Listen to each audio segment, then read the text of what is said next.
welcome to another edition of Just Fish Outdoors. I'm your host, Dale York, and on this week's show, we have a very, very special guest. His name is Barry Morrow, and he's a professional crappie guide and also a professional crappie angler. So, Barry, I'll ask you to come on in here, introduce yourself, and let's talk about this fall transition that seems to spook some of these people on finding and catching crappie. Gary, Dale, I appreciate you inviting me back in. It's been a long time, and most people know from your area that Oklahoma and Lake Eufaula was very good to me, and I enjoyed fishing there. Recently, over the past 6, 7, 8 years, I have relocated. I'm on Truman Lake in Missouri, kind of centrally located, and that's where I'm located and primarily are guiding at this time. But I tell you what, it excites me to see the fall transition begin. Everybody knows summertime fishing it can be very warm and hot, and a lot of deep water structure fishing is really taking place. And I'm a shallow water fisherman at heart. And when the leaves start to turn or the water starts changing, you have changeover and turnover on the water. That means it won't be long in the fall transition to take place. And that's what we're getting ready to talk about here. Yeah, as the weather becomes crisp and the days become shorter, many crappie anglers decide to call it quits, and that's just not a good thing to do, in my humble opinion. And you're the expert here, but the fall fishing, once that, like you said, the leaves turn and that water starts to cool, it can be some of the most exciting fishing of the year.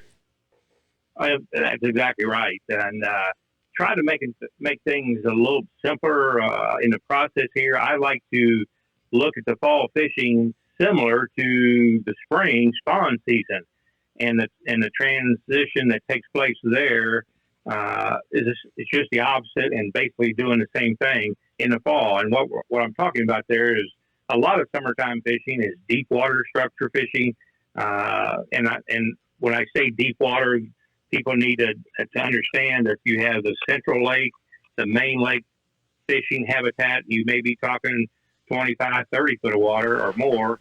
And then other people, such as myself, we like to talk about deep water fishing, 16, 18 foot of water, maybe 20 at the deepest, shallower. So, in one place we're talking 30 foot of water, and the other place we're talking 18 to 20. But when you're summertime fishing, you're doing a lot of that kind of fishing, deeper structure, still 12, 14 foot down, or 16 at the most. So now we're going into the fall transition, and these fish are going to be coming out of that type of water, moving closer to the coves, the mouths of the coves, the flats just outside the coves. And that's kind of the water temperature here is around 70 degrees, 72 degrees in that range, and that's dropping from 80 to 85. So with that happening, we're starting to see the transition taking place, that these fish are still on some structure. You can still find some schools, but a lot of them are singling out 3, 4, 5 fish per tree to 10 maybe. But they're going to start moving, and that's what's going to take place. The cooler the nights get, the water's going to change, the temperature's obviously going to change, and those fish are going to start moving. The whole key is following the bait fish, and these fish will start moving. The bait fish will start moving into the points, the secondary points, and back into coves. These fish will eventually move back into there. But right now, I'm on flats. I'm on flats that are anywhere from 10 to 18, 20 foot of water. And that's depending on what part of the lake I'm fishing. But they're staging outside on those flats, and that's where I'm finding most of my fish. Yeah, it's really a lot of things are starting to happen here with that cooling water. And correct me if I'm wrong here, but when the hot summertime is and that water temperature is really high in the 80s, them things tend to spread themselves out a little more. You find one here and there, it seems like, but as that water starts to cool and get down in the 70s and even more, they start to get in tighter clustered schools. And that's the one thing it's not going to change, regardless of whether it's spring, summer, or fall. These fish are going to be around some kind of structure. Correct. I think one point I want to say, and it happened to me just last week. These fish, when it starts to transition like this, you may find them in that 12 to 18, 20 foot of water range, but then if you're not finding them there, I had to move into 5, 6, 7 foot of water, probably 6 to 8 foot of water. I caught fish and found them, and they were still stacked on some timber, definitely on structure, whether it be stumps or that, or trees or structure that's been added to the lake, whatever. They were in that shallower water where they just a couple of days prior they had been out in that deeper water. So don't forget that shallow bite, and then if you hit it good for 2 or 3 days, they may end up going right back out into that 14, 15, or 20 foot of water again. But fish are on the move, and depending on the nighttime temperatures and what the weather's like, you get a cool front come through where we have quite a bit of rain, and when we haven't had any rain, and then that happens, it does change where the fish are. So be flexible in where you're going fishing, and don't be afraid to move around. Yeah, I think that's one of the key factors here, Barry, is in my humble opinion, is you have to be flexible, because one day the bite might be fairly shallow, and the next day the bite might be fairly deep. It just really, a lot depends on wind direction, the time of day, whether it's sunny, cloudy, whether the lake's rising, whether the lake's falling. There's just a lot of things you need to keep in the back of your mind. And don't get pinned in on one specific pattern, because that pattern may change a couple of times in the day. Correct. Exactly. And the other couple of other points I want to try to give out is a lot of the timber that I'm finding most of my fish on is really not the standing timber that I'm seeing. It's underwater blowdowns that have laid over and haven't been touched by any other fishermen. That's the key point, is looking for structure. I'm still going back to old school, where you use your sonar to find underwater structure. And one of the best places last week was just simply a drop off from 6 to 8 foot of water into that 15, 16 foot of water, and down probably 5 feet off the bottom was 1 or 2 limbs that had blowed over from another tree. And it just held, I bet there was 50 fish in there. Wow. And so those are the kind of places that you need to find and just kind of look around. But it just changes with the daily temperatures and moving around looking for those fish in different depths of water. Yeah, and we really want to emphasize here, folks, too. Pay attention to what your lake that you're going to be fishing, what it's doing. If it's a water release type lake, a hydro dam type situation where they're running water at certain times of the day and not running water at other times of the day, you may find these fish really, really active when they're running water, and then you may find them very negative when they're not running water. So, keep that in mind as well. And that can also reorient these fish as to where they're feeding or their feeding patterns when they turn loose that water. They'll move, they'll do something. And as Barry highlighted earlier, these fish are not going to be very far from the buffet line. they're going to go wherever them shad go, because they're really starting to click that internal clock that's telling them to feed up for that fall or that cold water situation. So they're going to try to put on as much body mass as they possibly can. And, this really can be one of the best times of year to catch a lot of fish in a short amount of time. You agree with that, Barry? Absolutely.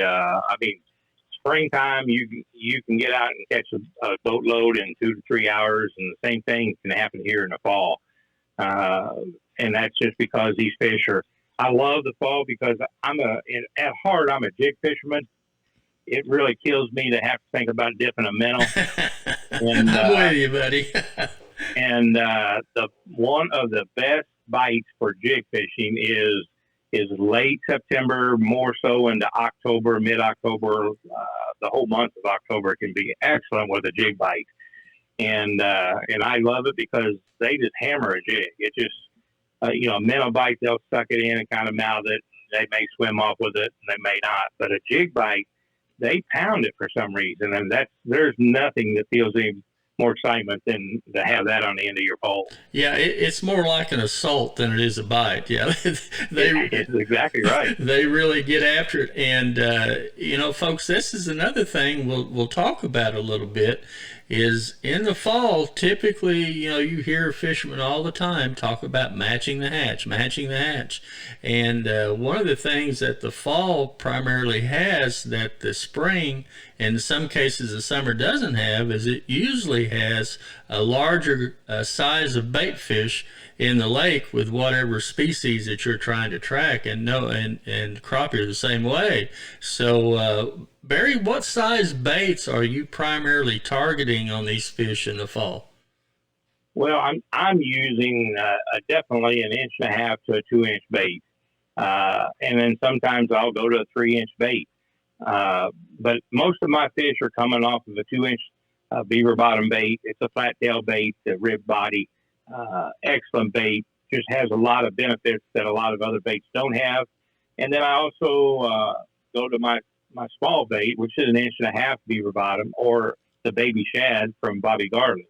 And the Bobby Garland has all the way up to a 3 inch slap slayers, which is just an excellent bait when they're just really active. And they just soon munch on a great big bait than a little one if it's out there when they're feeding like in the fall. So those are the two sizes of baits I use. A lot of times, the only time I transition different than that is on a major front that goes through, or the real cold winter bite where they're not active and the water's really cold. Then I'll downsize to as little as I can go and get away with it. Right. A lot of times I'll have to put a weight above it to get my bait down there, but it may be a 32nd or 64th, something that I've come up with. But right now they are feeding and fattening up for that winter time, and they're just now starting this, and it's just going to get better from here clear through October and November. Yeah, this time of year, and like you alluded to, even a month from now, in our neck of the woods, which is northern Oklahoma, southern western Missouri, wherever, you'll see these fish will actually chase your bait. You don't have to put it right in front of them for them to bite it. They'll actually come a distance to eat that bait. And this is one of the few times a year that they'll actually do that. They're very aggressive once that water temperature gets down in the 70s, high 60s. They become very aggressive, and to my extent, I think they even prefer a larger bait at that time of year. Exactly, and if they're going to exert the energy to attack that bait, they want to get a full meal out of it. Mm-hmm. It's kind of the way I look at it. They're going to the buffet instead of just a snack. Exactly. They will hit it. But, and the thing I've learned, and I've kind of always did, but when you look at baits, I've always had 4 or 5 different colored baits that I really relied on. And just a few of those is a black and chartreuse, and maybe a pearl and chartreuse. And then I go to, like a June bug is one of my favorite colors. And then a pumpkin seed bait has always been one of my favorites. Well, I know not everybody has a live scope of any sort, but one of the benefits I've seen with that type of equipment, if you get a chance to be in a boat with somebody or you have one, is I've learned that the fish will either react to that bait or they won't. And if they're just nipping the bait and they're not taking the whole thing, then probably there's a better choice out there than what you've got on. And when I see a fish come off of a structure 3 feet to go get your bait, believe me, that's the one you want to keep on. And that's how I've learned with live scope that some of the things I used to do was correct and maybe talked about, but some of them weren't. And I have learned that a natural insect colored bait can be just about as effective year round as you can get. And so I mimic that, and that's, any kind of pumpkin colored bait is a start of that. And a pearl, the natural bait, are examples of baits that I've started to use a lot more of than I ever did before, because I'm seeing the fish for real on how they act. And when we talk about structure, there's different kinds of structure. I think it's important. One of the things I've left out and I don't talk enough about because I don't fish a lake that has them, and that's dock cover. Yeah. There's a lot of lakes that people have that have very little visible structure, and they have to depend on finding underwater structure, which is critical to know how to do. But also the docks themselves offer that shade. There's either posts that holds the dock that slides up and down that's going to be a hiding spot for those fish, or those docks that have chairs and rod holders and fish cleaning stations, minnow buckets sitting on their dock. Those are the kind of docks that I know and I zero in on because I know they've got structure planted on that dock. And you can stay off that dock and stay away from it, cast those corners, and any place you see strings hanging down from the side of the dock, that's probably headed to a tree pot stack that's underneath it or some sort of structure. So those are tips I think that people who don't have standing timber can rely on and lean on, especially when that water gets into the 60s. They'll get up underneath there, just like when it's up in the high suns and upper 80s. They're underneath there for shade. So just some points I thought that I needed to bring up before I pass them. Yeah, that's all extremely good information. You know, one of the things you'll notice if you're shooting docks is if you have a real bright high sunshine, those fish will be further back under the dock. You may not be able to reach them. But if you're in a low light situation where you have a lot of clouds or the sun's not yet come up or starting to go down, those fish will actually come out to the corners of those docks where they're much easier to reach and to catch. So Right. you know, you might think about that if you're having to shoot docks, because that's a whole science in itself. And boy, you talk about live scope and active target. My gosh, we could do a whole show on active target and live scope. And I agree with you 100% that the biggest lesson that active target has taught me is watching the fish's reaction to the bait. You get that immediate feedback of that fish's reaction to whatever bait you're throwing. Exactly. I mean, I've been in situations, and I know you have too, where you find a school of crappie and you throw a bait in there and there's totally negative on it. They don't even look at it. And you may change colors, you may change baits, you may change different kind of baits and fish for that school of crappie maybe 15 or 20 minutes, and they're totally negative. They don't even react to your bait being there. So what you do is you leave that waypoint and go find another school of crappie, and then maybe come back to that school a couple hours later and just catch the fire out of them. They can be that finicky, but you get that immediate feedback to what those fish's reaction is to whatever lure you're presenting to them.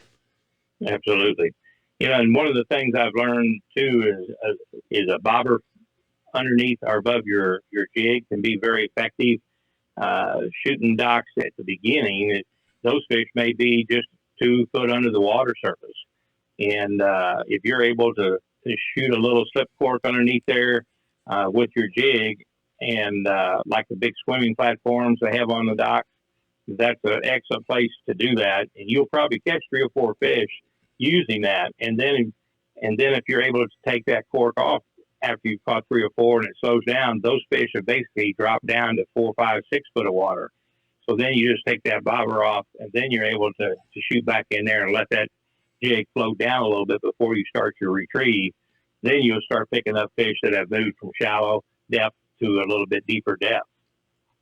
Yeah, that's one thing we really, in my humble opinion, this is one of the bullet points we really need to stress here, is those fish, regardless, are in constant transition.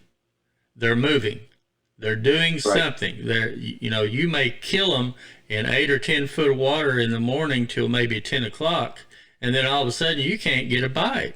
Well, it's not that the fish went negative, it's the fish moved. They have totally moved somewhere.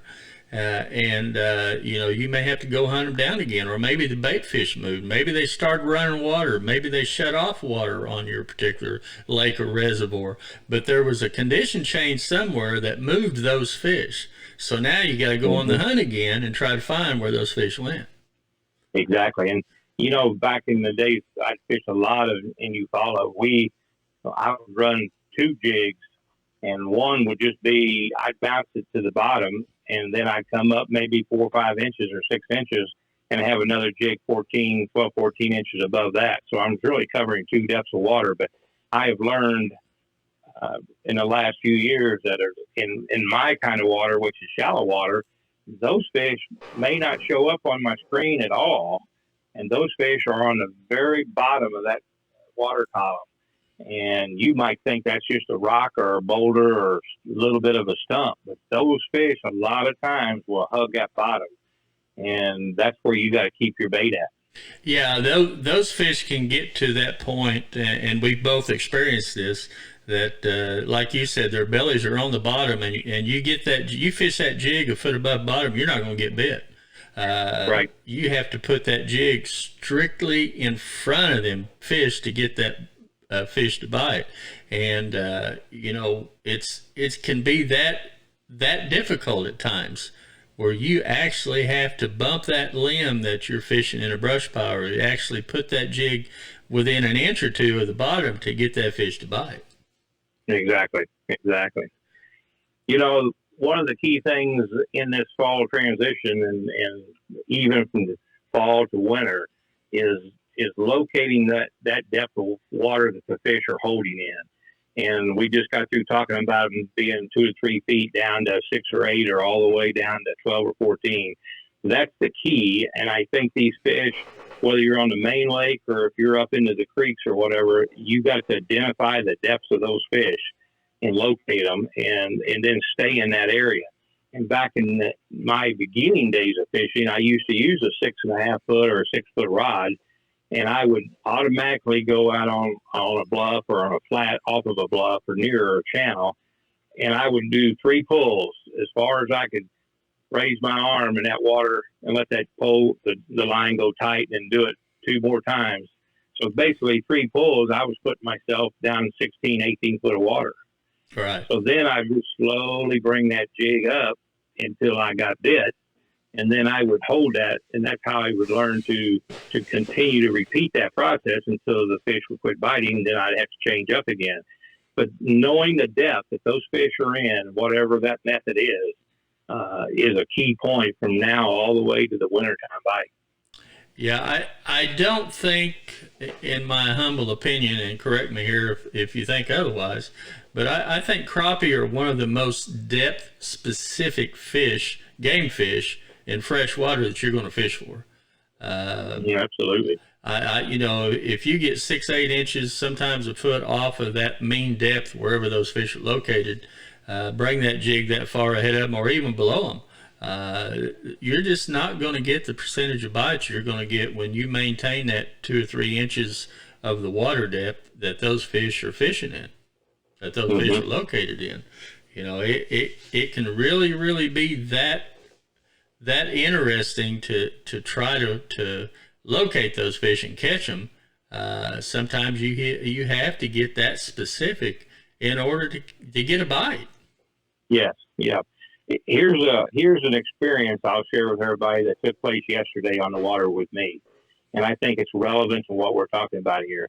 I went to a new area to fish yesterday. I was having my trailer worked on, and so I took my boat and dropped it off and came back and got in it, went fishing.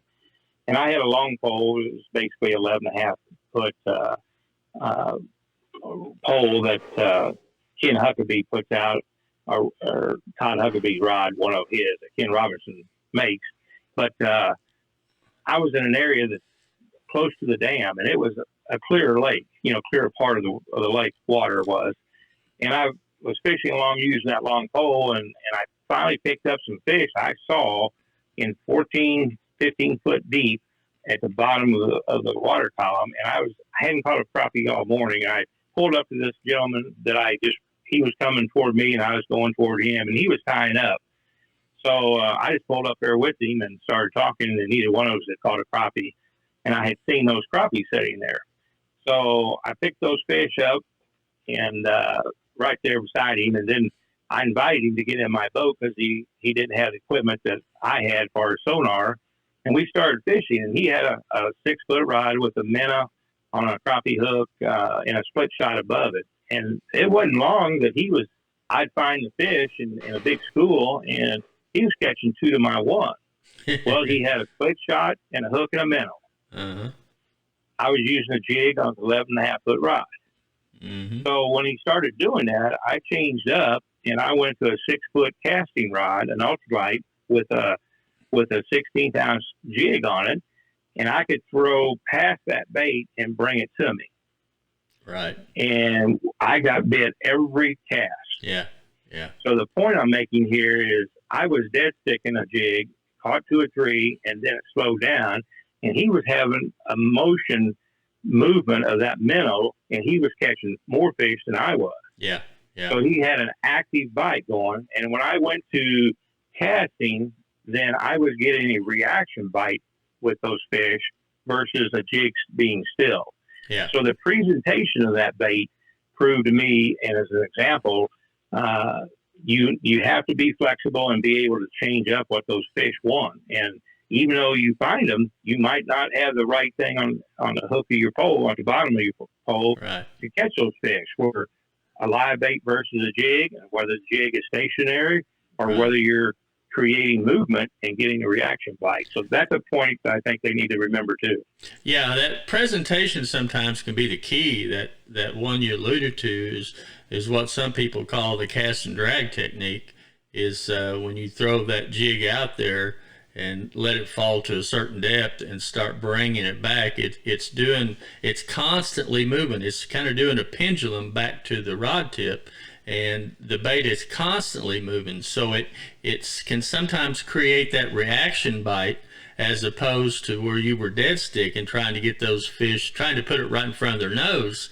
And they might have not preferred that particular technique that day, or that at that time frame. But exactly. that cast and drag technique is just another one of those tools that you need in your tackle box when you go after these fish. That's my favorite technique, is the cast and drag. Go ahead. It's definitely a favorite of every person, I think, that grew up fishing as a youth. If I was able to cast and bring one back in, there's nothing more fun than that. Yeah, and with the recent lure developments in the past few years, Timmy Tom makes a great weedless head. My personal best choice is Pro Built. They make one called a Brushmaster, and with these new jigs, you can throw a Bobby Garland or whatever in the thickest, ugliest brush pile you ever seen, and crawl it right out of there, and sometimes fish the same jig head all day long.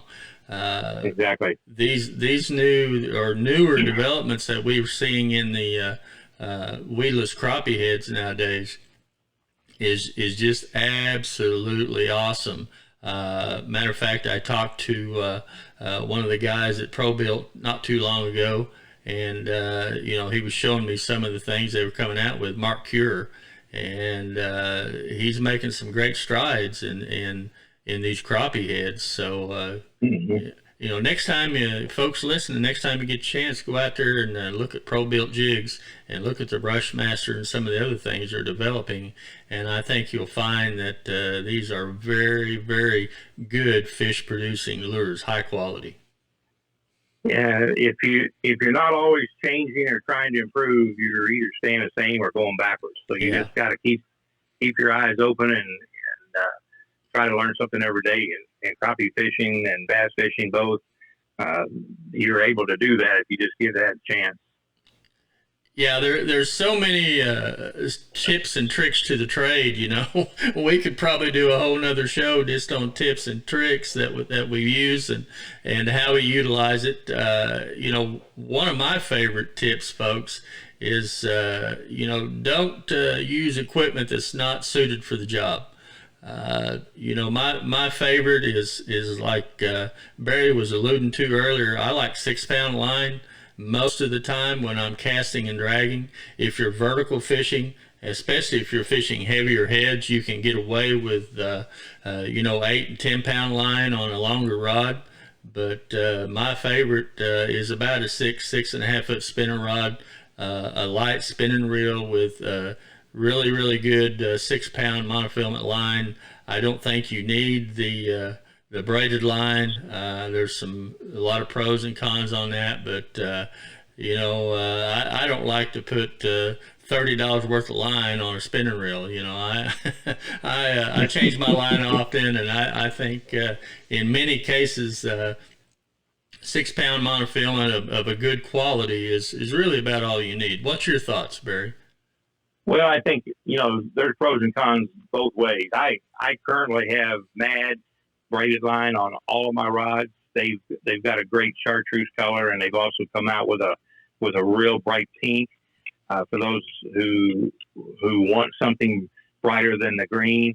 But I also, when I need to, and I've got probably 4 11-foot ugly rods out there that have braid on them, but I'll have 2 of them with the leader on it, and I use a mono or fluorocarbon 6 pound test leader on it, and that is basically probably 6 to 8 foot long that I'm using, and that's to take care of that clear water bite that you might need, and also the fall rate that you have, and also the lightness of that line compared to something heavier.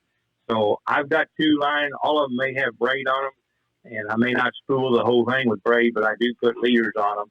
And that's something that you need to learn, is how to tie your leaders to a braided line. And it's relatively simple, and they do hold. But I have both ready to go and in action. And so if I can get away with big hooks or big heavy line or braided line, I'll use it, because I'm not going to lose my fish as often. But if I have to downsize or use lighter, thinner stuff, I'm prepared to do that. Right. And I think that's what everybody needs to be able to think about. And, those fish are going to tell you what they want, and you need to pay attention, because if you're not getting bit, you need to change up. Yeah. What specific knot do you like to tie with your leaders on your braid? Well, it's similar to a blood knot. I'm not sure the name of it, to be honest with you. I overlap them about 6 or 8 inches. I make a loop on one end and pull my fluorocarbon through it, and then the other end, and I'll pull it about on the fluorocarbon. I'll loop it about 6 to 8 times, and on the braid it may not be as many, but that's on the other end, and then I just pull them both together, and it's like a blood knot when it comes down to the end.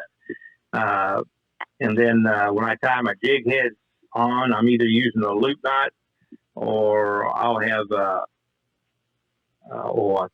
I lost it, but I've got another knot that I use for my jig specifically if I'm in heavy brush and stuff. But if I can get away with the loop knot, that's what I'm going to be putting on, because the jig just has natural movement to it. Right. Yeah, it has a lot better movement if you use a loop knot on your jig. That's for sure. Well, that folks, that's some great information there. We've talked about location. We've talked about you've got to be versatile when you're looking for crappie this time of year. And with the fronts starting to show up a little more frequently now, that just means you got to be even more versatile, because you may start out 6, 8, 10 feet of water in the morning, and then here we go. Now you're fishing 10 and 15 foot of water, and those fish are just constantly moving. And as the water continues to decline in water temperature, those fish will move even more. They're at some point in time, probably, what's your guess, Barry? Maybe in the 50s that those fish will start returning back to their winter haunts. Yes, absolutely. When it gets to low 60s and 50s, and then further down, when the weather temperature out there is above freezing, so you're looking in the 40s air temperature, those fish are definitely going to be in deeper water, and they will be piled up. Yeah. Yeah. And so I'm looking at 14 to 18 foot of water depth wise is how far they're going to be down. But they may be in 25, 30 foot or deeper water. Yeah. Remember, folks, these fish primarily are creatures of habit, and they're going to do the same thing every year. They may not be in the same place every year, but they're going to have the same migration habits every year. Right now, those fish are coming out of that deep water. They're starting to nose up in these secondary points in the back ends of some of these major creeks. They're moving that direction because the shad are moving in that direction. And, they're going to follow that buffet line. They're not going to be too far from it. And as the water temperature continues to cool, those fish are going to stay in the back ends of those pockets and those coves and those cuts and those main feeder rivers for a while, creeks. And then they're going to start migrating back out of those as the water temperatures continue to fall, and then set back up for their primary winter haunts, wherever that may be. So, keep these tips that we're providing for you in the back of your mind. And Barry, what's some of the other major tips that come to mind that we want to throw at the folks here at the end? Well, I think the key thing is when the bite gets tougher, you need to probably downsize. Is going to be a key when it gets winter time. I always try to use as big a hook or big as equipment as I can as far as weight of line and stuff that I can get by with. But if you own, and then I downsize to number 6 hooks or number 4 hooks or something like that in a 6-pound test or 4-pound test in the wintertime, in clearer water per se. But, you have to be able to change up what you've got. And the reason they make all these colors of baits isn't because they want just to do that. It's because certain times you need it. And I am a believer that color makes a difference. When they're feeding and active, color may not make a difference at all because they're going to attack anything that's in front of them, kind of like guarding the nest in the springtime. But there's days specific colors make a difference, and you want to be attuned to how aggressive that bite is and change up if you need to, if you're not. And so I think those are 2 critical things. And the last thing I'll say to people is if you've got favorite fishing spots and you go there and you've got maybe 4 hours to fish, you want to spend probably 3 hours fishing where but spend that last hour hunting new areas and learn new water, so that if you find something new, man, it just turns on a light bulb and you've got another place to go your next trip. So each outing, keep adding to your fishing spots by going to new spots, learning new areas so you can go and catch more fish. And I never give up. Just stay with it, change up what you're doing, and you'll find fish. Yeah. It's getting ready to be what I consider, folks, the golden time of year. From now till mid-November, sometimes the end of November, it's my favorite time to be on the water. There's very, very few boats on the water. I've got a YouTube video out there where I'm on a public boat ramp on a good reservoir here in northeast Oklahoma, and it's about 3:30, 4 o'clock on a Saturday afternoon, and I'm the only trailer in the parking lot, folks. I'm the only one there, and yes, sir. I love that. I just love that. And, when the leaves start dropping and they start turning colors, hunting season's around the corner. And I love to do both on land and water. So you more than likely find me hunting fish in the water, and I'll be catching fish in the fall, for sure.